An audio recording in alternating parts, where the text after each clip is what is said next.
মুরগির বাচ্চার পেছনে পায়খানা লেগে বা মল আটকে মুরগির বাচ্চা মারা যায়। তো এই সমস্যাটা কেন হয়? বিশেষ করে আমরা যারা নতুন অবস্থায় মুরগির বাচ্চা বোর্ডিং করি তাদের ক্ষেত্রে এই সমস্যাটা হয়।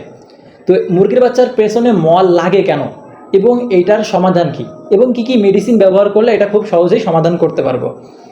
তো প্রথমে আমরা জানবো এই সমস্যাটা কেন হয়। মুরগির বাচ্চা যখন আমরা বোর্ডিংয়ে দিই তখন তাদের নাভি থাকে খুবই কাঁচা, তখন তারা যে পরিমাণ খাবারটা খায় দেখা গেল সেই খাবারটা হজম ঠিকমতো হয় না, যে কারণে তারা পাতলা পাতলা পায়খানা করে বা পায়খানাজনিত সমস্যা হয়। অথবা যখন মুরগির বাচ্চা ছোটো থাকে তখন আমরা তাদেরকে পেপারের পরে বা নিচেই মেঝেতে ফ্লোরেতে খাবার ছিটিয়ে দিই, তো ওই খাবার তখন খায় এবং ওই খাবারের পরেই পায়খানা করে, আবার ওই পায়খানাযুক্ত খাবারটাই তারা খায়, যে কারণে তাদের পেটে সমস্যা হয়, পাতলা পায়খানা হয়, আম গুড়ের মতো পায়খানা করে, এরপর হচ্ছে কি ভেজা ভেজা পায়খানা করে, দুর্গন্ধযুক্ত পায়খানা করে, একেবারে পানি পানি পায়খানা করে। তো এই সমস্যাটার মূলত কারণ হয় যে ওদের পেটে সমস্যা হয়। তো কী করলে মুরগির বাচ্চার পেছনে মল লাগবে না বা মুরগির বাচ্চার মল আটকে মারা যাবে না? তো কেন হচ্ছে এটা আপনাদেরকে বললাম, এখন বলবো কি করলে আপনাদের এই সমস্যাটা হবে না। তো প্রথমে আপনারা বোর্ডিংয়ে কী করবেন, আপনারা লাইসোভিট ব্যবহার করবেন। এই লাইসোভিটটা প্রথম দিন ব্যবহার করবেন। তো দ্বিতীয় দিন থেকে আপনারা একটা অ্যান্টিবায়োটিক ব্যবহার করবেন। এই অ্যান্টিবায়োটিকটা 3 থেকে 5 দিন ব্যবহার করবেন। তো এই 3 থেকে 5 দিন যদি আপনি অ্যান্টিবায়োটিক ব্যবহার করেন তাহলে এই ধরনের সমস্যাগুলো আর হবে না। তো এখানে আপনি ব্যবহার করবেন অ্যামোক্সিসিলিন জাতীয় যে কোনো একটা অ্যান্টিবায়োটিক। এরপরে আপনি হচ্ছে 3 থেকে 5 দিন ব্যবহার করবেন। তার পরবর্তীতে আপনি ব্যবহার করবেন থায়াবিন, এটা ব্যবহার করবেন 2 থেকে 3 দিন। এরপরে আপনি মুরগির বাচ্চাকে ভ্যাকসিন করবেন। তো আপনি যদি এই নিয়ম অনুযায়ী এই 4টি মেডিসিন ব্যবহার করতে পারেন, লাইসোভিট, অ্যান্টিবায়োটিক, এরপর হচ্ছে থায়াবিন, এরপর হচ্ছে ভ্যাকসিন, এই 4টি করলে আপনার মুরগির বাচ্চা থাকবে সুস্থ।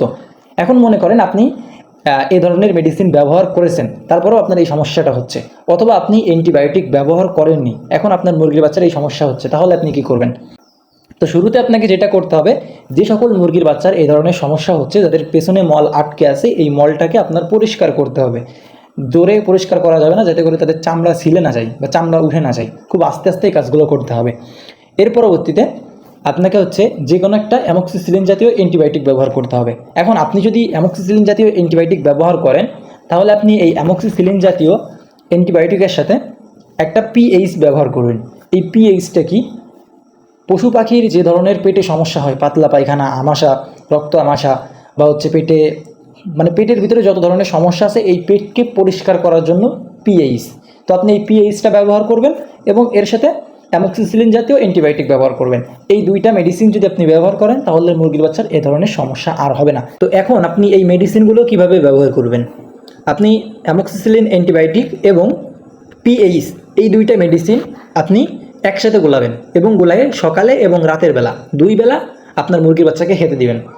এবং আপনি দুপুরবেলা কী করবেন, যেহেতু অ্যান্টিবায়োটিক একটা কড়া ওষুধ, বাচ্চাগুলো খুবই ছোট, যে কারণে বাচ্চাগুলো দুর্বল হয়ে যেতে পারে, ক্লান্ত হয়ে যেতে পারে, এবং কি বাচ্চাগুলো দুর্বল হয়ে না খেতে পেরে মারা যেতে পারে। এই কারণে আমরা চেষ্টা করব রেনাসি, লাইসোভিট অথবা যে কোনো ধরনের একটা মাল্টিভিটামিন দুপুরবেলা ব্যবহার করার জন্য। তাহলে মুরগির বাচ্চাগুলো সুস্থ সবল থাকবে এবং চঞ্চল থাকবে।